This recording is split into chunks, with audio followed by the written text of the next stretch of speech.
Hi, good evening. This is my presentation for Political Science 316. This is my presentation on the group Critical Resistance. So, Critical Resistance was formed in 1997 to organize a conference for the following year, the goal of which was to challenge the idea that imprisonment and policing are a solution for social, political, and economic problems. Critical Resistance expanded.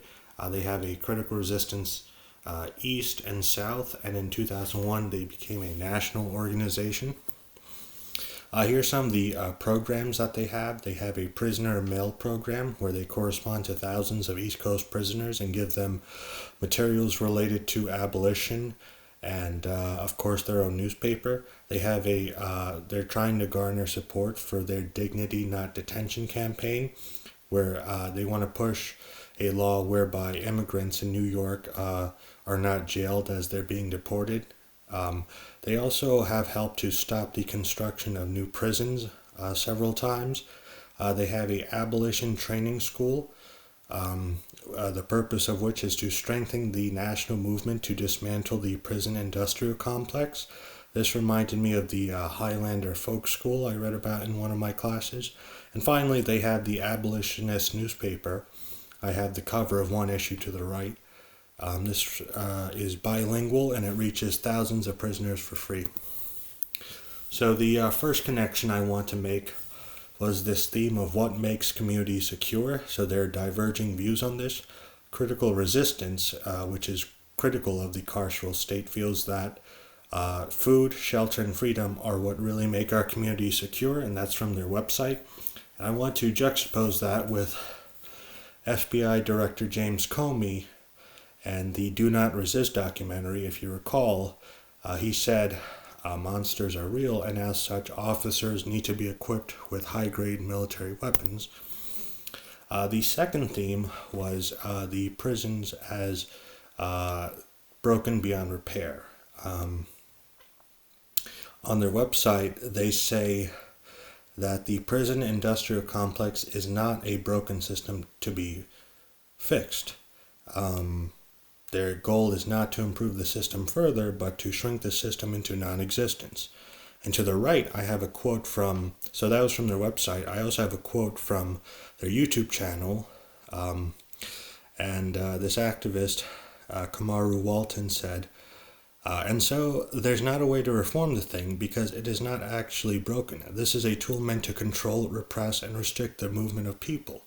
And I was actually reminded of Murakawa, who detailed the things that the Democratic Party did in the 1960s and 70s to make the carceral state more punitive, such as the discourse blunders, where they talked about crime in relation to race.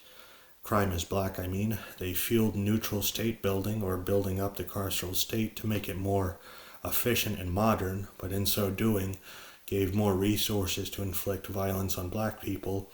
And finally, the tendency to attribute failings to administrative deficiencies and protocol. Oh, this cop who did wrong didn't follow protocol. Well, I tried to think what Murakawa would say about this, and in class it was said that Murakawa also regards reform as a kind of trap of sorts. Another connection is the use of the carceral state to solve an economic problem. So the Thorpe reading talked about the prison boom of the 1980s and 90s, whereby rurally depressed and destabilized towns were basically, they got to be that way because of globalization. And so they turned to prisons as a viable form of investment. And of course, it's not that great, and it's also unethical. You need a more punitive carceral state and laws to make that work. You need people in those prisons to make it profitable. And critical resistance is also against this practice. When they define the prison industrial complex, they say the overlapping interest of government and industry that use surveillance, policing, and imprisonment as solutions to economic, social, and political problems. Another connection to class is how racial stereotypes are upheld by the media.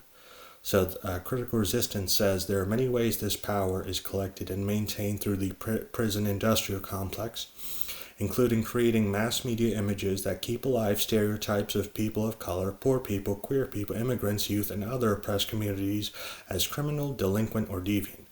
Well, of course, that relates very much so to the Iyengar reading we did in class, where the authors talk about the crime news script and how the media does the same thing. They uphold racial stereotypes. The crime news script, if you'll recall, disproportionately airs stories about violent crime, even though it doesn't happen as often as they portray it. They use racial imagery when they portray the perpetrator, and the quick episodic framing does not give a lot of time to social context in which crime occurs. So basically, there's a boogeyman that's crafted in the media, which in turn garners support for a more punitive carceral state. Another connection to class.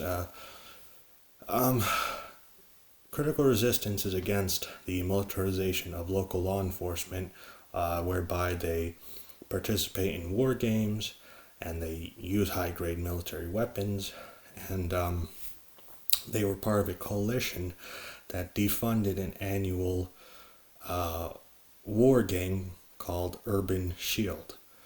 And this was a war game that was held in the Bay Area annually on 9/11. And in the documentary Do Not Resist, we see local law enforcement agencies participate in this kind of game.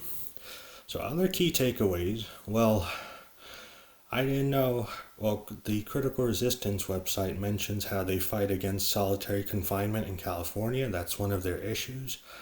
And I was not aware that was still used. I'd seen it in fiction in the movie Malcolm X. And I tried to think what Howard would say about this. This is unusually cruel in comparison to a lot of other liberal democracies, especially in Western Europe. And there's a video with Angela Davis, who's one of the founders of Critical Resistance, and she said, "I would say that for me personally, I began to consider myself a prison abolitionist in the early 1970s. There was a strong movement for prison abolition that was expressed, for example, in the Attica Rebellion.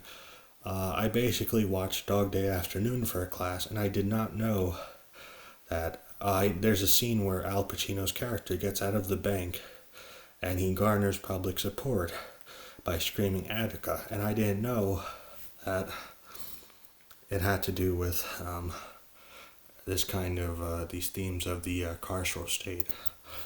And two reasons why critical resistance work matters to me. I was an economics and political science major, so I understand the importance of creating jobs for the economy, but I think that there are way more better ways to do this than, prisons.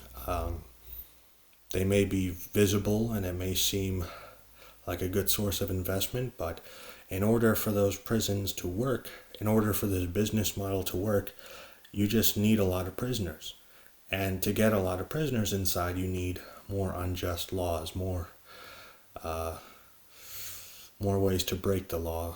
And also, I was interested in the Black Panthers, and a lot of the thought behind critical resistance's focus, less reliance upon the police, fighting back against over-policing, and giving our communities what they really need to thrive is very reminiscent